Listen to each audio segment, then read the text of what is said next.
किसी ने बहुत अच्छी बात कही है कि वक्त सभी का आता है, लेकिन इंसान को समझ तब आती है जब वक्त चला जाता है। नमस्कार, मैं अलका यादव। जैसा कि आपको पता है कि मैं हर शनिवार को आप लोगों के लिए लेकर आती हूँ एक नई कहानी। जी हाँ, today is one more joyful Saturday.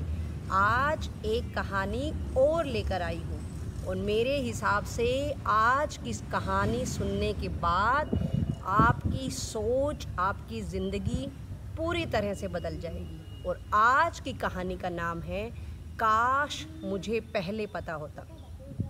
एक बार की बात है, एक गांव से एक लड़का शहर में नौकरी करने के लिए गया और वहां पर उसने काफ़ी दिनों तक नौकरी ढूंढी। उसको कहीं भी नौकरी नहीं मिल रही थी। कई दिनों के बाद उसको एक आदमी के यहाँ पर नौकरी मिल गई और वहाँ पर उसने उसको रहने के लिए घर दिया, अच्छा खासा उसको सैलरी भी दी और अच्छे आराम से वो वहाँ पर नौकरी करने लगा। और उसने सोचा कुछ दिन लगातार काम कर लेता हूँ, उसके बाद घर पे परिवार से मिलकर आऊँगा। इसी तरह से करते करते 6 महीने बीत गए। उसके बाद एक दिन वो अपने मालिक के पास आया और उसने कहा कि मालिक, मुझे घर जाना है, कुछ दिनों की छुट्टी दे दीजिए। मालिक ने कहा नहीं नहीं नहीं, तुम अभी नहीं जा सकते हो, अभी एक काम और बचा है। लड़के को बहुत गुस्सा आया, पर उसने फिर कहा मालिक बताइए आप कौन सा काम बचा है।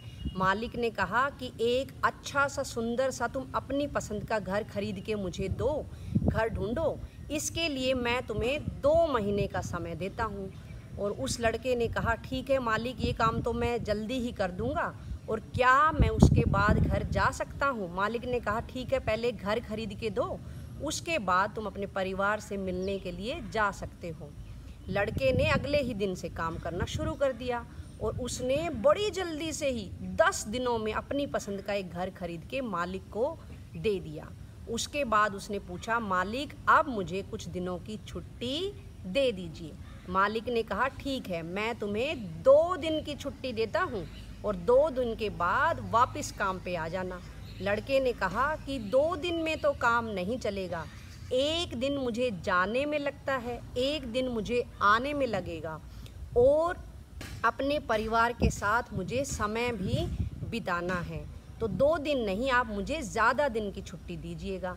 मालिक ने कहा 1 दिन घर जाओ और सारे घर वालों को यहाँ ले आओ और उसके बाद हमेशा अपने परिवार के साथ रहना, क्योंकि जो घर अब तुमने ख़रीदा है वो मैं तुम्हें तोहफे में दे रहा हूँ, गिफ्ट में दे रहा हूँ, और ये घर तुम्हारे लिए ही खरीदवाया था। ऐसा सुनकर एक तरफ जहाँ लड़के को हैरानी हुई, वहीं दूसरी तरफ उसको बुरा भी लगा और उसने कहा मालिक, अगर मुझे ये पहले पता होता, काश मुझे पहले पता होता या आपने मुझे पहले बता दिया होता, तो मैं और समय लगाकर अपने लिए अच्छा सा घर खरीदता। मालिक ने कहा इसमें मेरी गलती कुछ भी नहीं है, मैंने तुम्हें 2 महीने का समय दिया था, तुमने ही जल्दी जल्दी घर जाने के चक्कर में 10 दिनों में अपनी पसंद का घर ढूंढा। अब तुमने तुम्हारा खुद नुकसान किया है, इसमें मैंने तुम्हारा कुछ भी नहीं किया। जी हाँ दोस्तों, जिस प्रकार से इस लड़के ने गलती की, इस प्रकार से हमें भी अपने जीवन में ये बात नहीं दोहरानी चाहिए कि काश मुझे पहले पता होता तो मैं ऐसे करता, क्योंकि समय किसी का इंतज़ार नहीं करता है, और जब समय किसी का इंतज़ार नहीं करता है तो हम क्यों इंतज़ार करते हैं अच्छा समय आने का। मेरे हिसाब से जैसा भी समय है, जो भी समय है, आज का समय है, वो सबसे बेहतर है।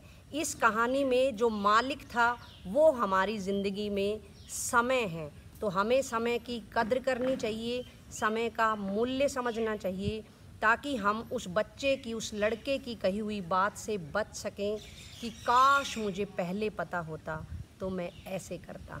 तो अपने समय का सदुपयोग कीजिए और जीवन में सफलता की सीढ़ियों को चूमते रहिए। धन्यवाद और मेरे साथ बने रहिए। नमस्कार।